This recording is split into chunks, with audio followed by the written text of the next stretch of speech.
welcome. Welcome to the Palili Review.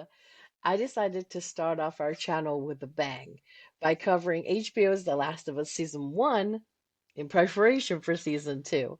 I'm already a couple of episodes into Season 2, so we'll kind of see how it goes and see if we want to do an individual episode breakdown or if the whole season. For Season 1, I decided to do just an entire season breakdown so, right off the bat, I need to come clean. I definitely am a huge fan of the video games. For season one, it covers the entirety of the first game.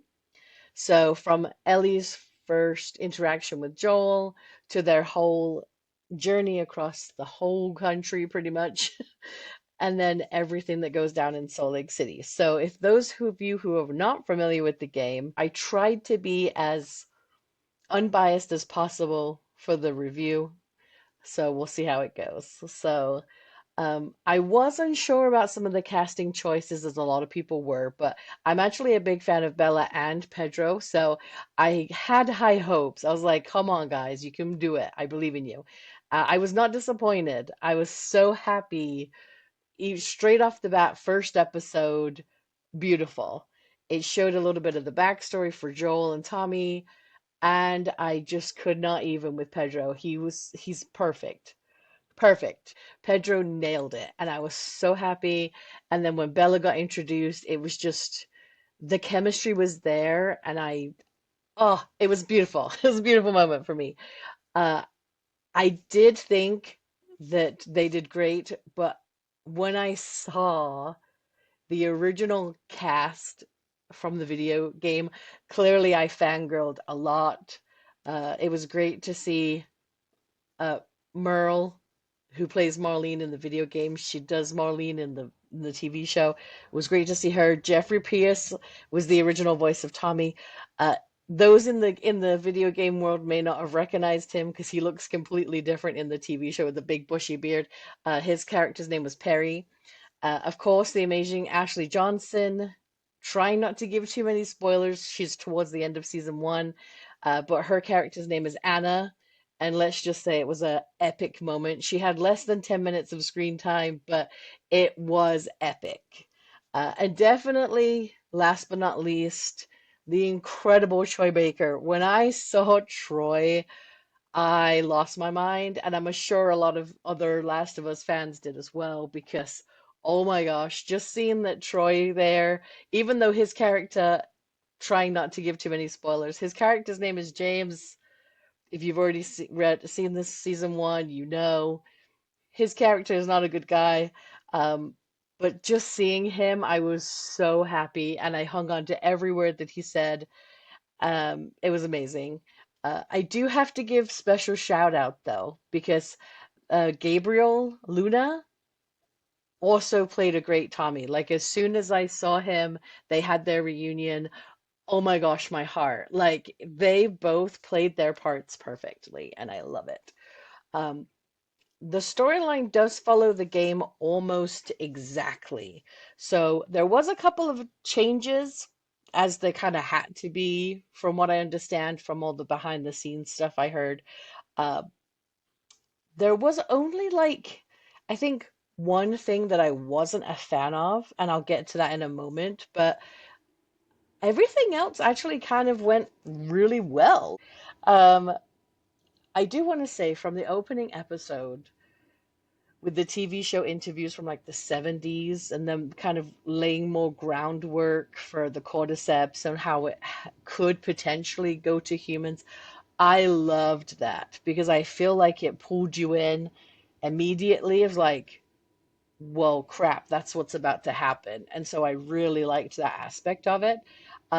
Also, I feel like for those who hadn't played the game, it kind of just let them know kind of what to expect, and also added more detail for people like me who I focus a lot on the story when I play the game, so I don't really pay attention to the science of it. So it kind of helped introduce the science in an entertaining way that I didn't feel like slowed it down at all. I feel like it just kind of immediately set the tone and off we go. Um, I feel like each episode had its own merits, and there's only one episode I really did not care for. I'm going to go into that in a little bit. But I will say I liked added elements to Bill and Frank's story. I liked seeing them together more, and I liked to seeing how they interacted on a day-to-day basis, and the introduction of Joel and Tess. Um, the Their story was the only part I had a problem with, and not in the way that most other people did.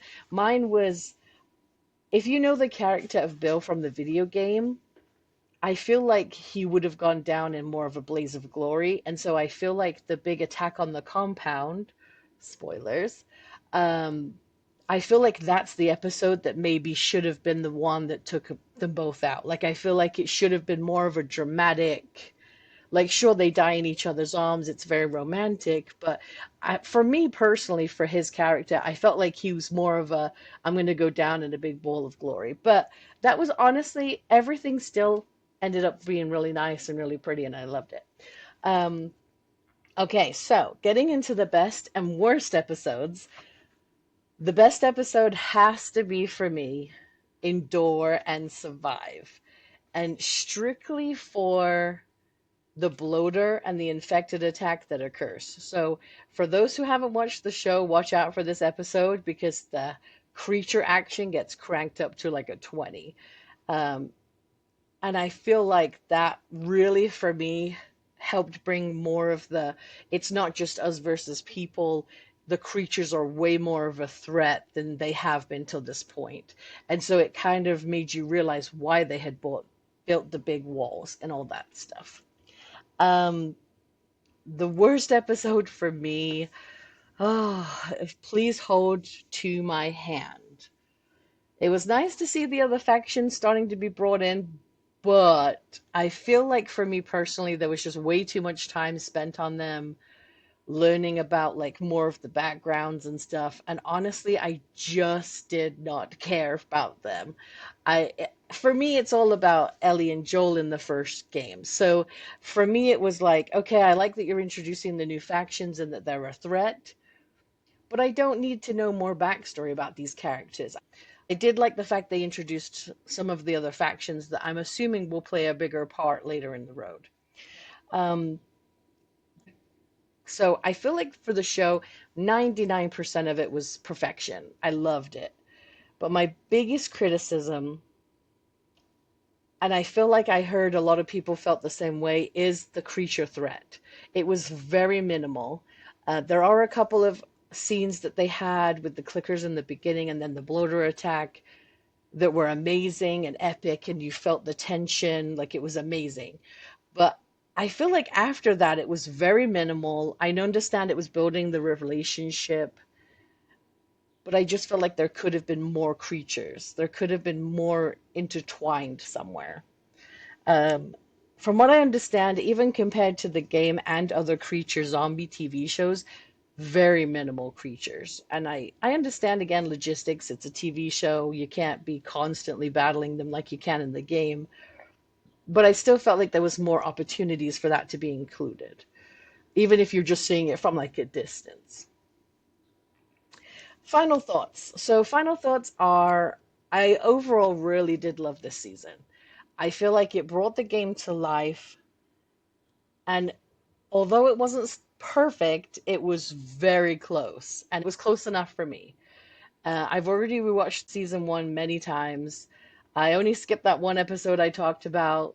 There's even parts of that episode I do like, so I usually just skip over the dialogue I don't care about. But even then, it's still good information to have with the new factions coming in. Um, and I love the creature scenes. Oh my gosh. Like that bloater scene I've seen so many times. For me, my score on this one is 8.5 out of 10. Great addition to the franchise, well worth rewatching over and over again. Uh, I'm very excited to get into season two. So always keep fighting, you are enough, and I'll talk to you in the next one.